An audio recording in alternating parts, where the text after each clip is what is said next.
Good morning student. आज हम आपकी क्लास में लेसन 3 मुरझाए फूल कहानी पढ़ेंगे। इसमें देखिए, एक राजा कृष्णदेव राय होते हैं।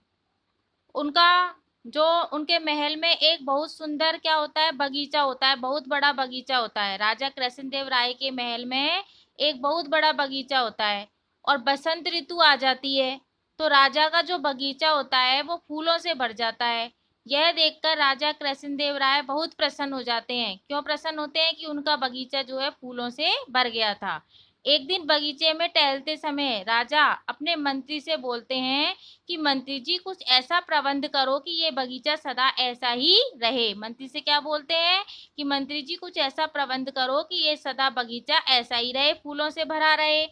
राजा की बात सुनकर के मंत्री की सिट्टी पिट्टी गुम हो गई, यानी कि वो चुप हो गया कि भला ऐसे कैसे हो सकता है, भला फूल सदा कैसे खिल सकते हैं। मंत्री जी हाथ जोड़कर बोले कि महाराज, फूलों के रूप रंग को रोकने का काम तो सेनापति का है। सेनापति का है, वही ठीक प्रकार से कर सकते हैं, मैं नहीं कर सकता। राजा ने सेनापति को बुलाकर उनसे अपने मन की बात कही कि सेनापति, कुछ ऐसा प्रबंध करो कि ये बगीचा सदा फूलों से भरा रहे। सेनापति भी घबरा गए और घबराते हुए बोले, महाराज, मेरे दादाजी एक बात कहा करते थे कि फूलों का रंग रूप तभी तक रह सकता है जब तक उन पर परियां मंडराती रहें। फूलों का रंग रूप तभी तक रह सकता है जब तक उन पर परियां मंडराती रहें। सेना देख करके तो परियां भाग जाएंगी। यह काम मुझसे अच्छा तेनालीराम कर सकता है। उसने भी ये आरोप लगा दिया कि मुझसे अच्छा ये काम तो तेनालीराम कर सकता है, परियां उससे डरेंगी नहीं। अब बेचारा तेनालीराम फंस गया। मंत्री और सेनापति बहुत खुश हुए। राजा ने तेनालीराम को बुलाया और कहा, तेनालीराम, मैं चाहता हूँ कि मेरा बाग सदा फूलों से इसी तरह भरा रहे। तुम इस बात का ध्यान रखो, खबरदार कोई भी फूल मुरझा ना जाए।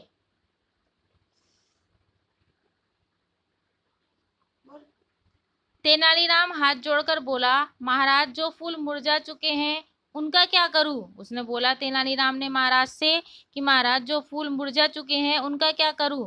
तो वो बोले कि उन्हें तोड़ करके फेंक दो। राजा ने उससे कहा कि उन्हें तोड़कर फेंक दो। तेनालीराम कमर कसकर बगीचे में जुट गया। पहले दिन उसने एक पौधे से मुरझाए हुए फूल तोड़े, दूसरे दिन दूसरे पौधे से। जब तक वह अंतिम पौधे तक पहुंचता है, पहले पौधे के कुछ और फूल मुरझा जाते हैं। वह फिर आराम से मुरझाए हुए फूलों को तोड़ने लग जाता है। राजा ने बाग में फूल कम होते देखे। उन्होंने तेनालीराम को बुलाया और पूछताछ की। तेनालीराम बोला, महाराज, अभी तो मैं आपके आदेश के अनुसार मुरझाए फूलों को ही तोड़ रहा हूँ। देखभाल कैसे शुरू करूँ? आपने ही तो कहा था महाराज, जो मुरझाए हुए फूल हैं उनको तोड़ लो। इनकी देखभाल तो मैं बाद में शुरू करूंगा।